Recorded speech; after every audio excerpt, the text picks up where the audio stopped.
In this movie, we're going to focus on the Find dialog box, the basic functionality of the Find dialog box. We're going to fill in the field to have it find something, find what. We can have the dialog box return all of the matches at the same time, or we can just have it return the next match. We can have it look for the entire cell content and get a specific match, and or we can have it match the case. We can also use wildcards when we're doing a search. So the Find basic functionality. I've got what looks like sort of a hodgepodge of content on this worksheet because kind of that's what it is. We're going to focus on the top part of this, and the bottom part of it we're going to cover in a subsequent movie. So the Find dialog box can be pulled up by pressing Control F. And I've got a dual monitor set up here, and I can't get the Find dialog box to show up where I want it to on the right screen, so I'm going to drag it in. You're not going to have to do that, though, unless you have a dual monitor set up and you have Excel displayed on the right side, in which case you'll have to do what I just did. So these are the default settings for the Find dialog box. The cursor is blinking in the field that contains the number 5. That's the last search that I did, but this drop-down allows you to select from the prior 5 searches, and I just numbered them 1, 2, 3, 4, and 5. I'm going to click off of that. And so to start, I'm going to put a word in there, region, R-E-G-I-O-N, and we know that's on the worksheet because we can see it. And there's about a half a dozen ways to conduct this search, and we're going to go over all of these ways. One of the ways you can conduct it is to left-click Find Next. I didn't get a hit on the spreadsheet. Now, why didn't I get a hit? Because it's located on the spreadsheet. Well, it's because, I'm going to left-click that and click off of those 2 cells. I had 2 cells selected. So if you have an area selected, the Find functionality will look in that area. If you only have 1 cell selected, it'll search the worksheet by default. So I can find next, I can click Find Next again, and it'll go to the next instance of region in a cell, and the next instance, the next one, the next one. But I can also left-click Find All and have all of those matches listed at the same time. After having these listed, I can click from one to another, and there are hyperlinks that take you to the cells that contain the match. And the dialog box jumped up because it made room for that one instance of region right below the dialog box. So the Find All functionality gives you sort of the best of both worlds. You can go to the next one, whatever next one that is, and you have a list of all of the ones on this worksheet that are a match. Now, it looks like that what we did was to match the word region specifically. But there's a couple of things about this. One is that case by default is not considered. So I'm going to make this a lowercase Find All, and we get the same list.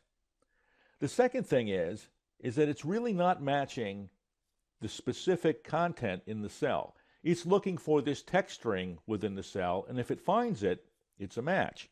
So what do I mean? Well, I can take off the letter N and Find All, and it's going to find a text string that matches that text string I have in the search box. So region is a match because it contains this text that I have in the search box, and so is R-E-G-I-O. But we can change this. We can have Excel search for the entire cell content. And in this case, we're having it match specifically, without regard to case so far, what I have in the search box. So when I click Find All, I get the 2 matches with the word or with the text string R-E-G-I-O. I guess that's really not a word. Furthermore, we can consider the case. When I left-click Match Case and Find All, I don't have a match returned at all because the matches have a capital R, Find All, and now I have those 2 matches returned. So I'm going to clear these checkboxes and show you again it's maintaining a list of the last 5 searches that we've conducted here. And we're going to talk about wildcards. There are 2 wildcards. There's an asterisk and there's a question mark. The asterisk is a placeholder or a representation of any content. The question mark is a placeholder for an individual character. So beginning with the first example, T asterisk R, when I have Excel Find All, it should find all of the text strings for which there is a T and something in between, and an R at the other end. I'm going to left-click Find All. Scroll over a little bit, and we get the first match. It's an exact match. We get the second match. It's got question marks in between the T and the R. The word tomorrow, again, the case doesn't matter, so that's a match. We have a T, O, M, O, and then an R in both cases. We also got within workbook, because we have W-I-T-H-I-N hyphen W-O-R. So we've got a T and an R. And again, it's matching the text that's found within the larger text string, since that's all we've asked it to do. It matches default is worksheet and default is rows for the same reason. We have a T, we have content in the middle, and we have an R. When I match entire cell contents, we get two matches because I want it to begin with a T, have some content in the middle, and end with an R. The next example, these wildcards also work with numbers. I'm going to clear the match entire cell contents, find all, and we have just what you probably would expect. We have a 5, some content, and a 6. And it doesn't matter where within the series of numbers that falls, because the third match actually begins with a 1, but then there's a 5, 8, 9, and then a 6. We can also combine these wildcards. We can have 1, the question mark, which is a placeholder for an individual character, 8, and then an asterisk. Find all.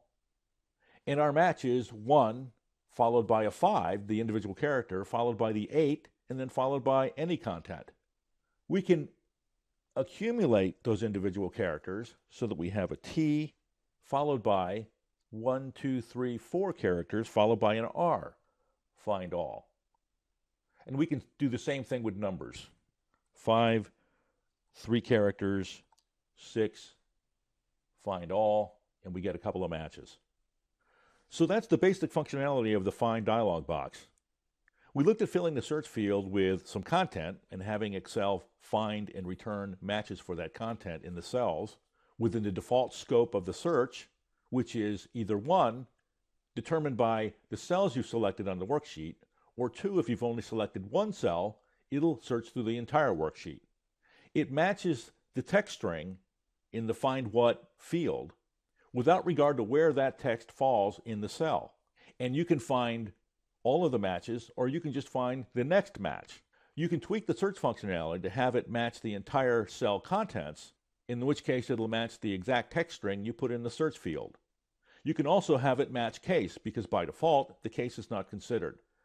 Finally, we looked at wildcards. The asterisk, which is sort of a placeholder for any content, and then the question mark, which is a placeholder for an individual character.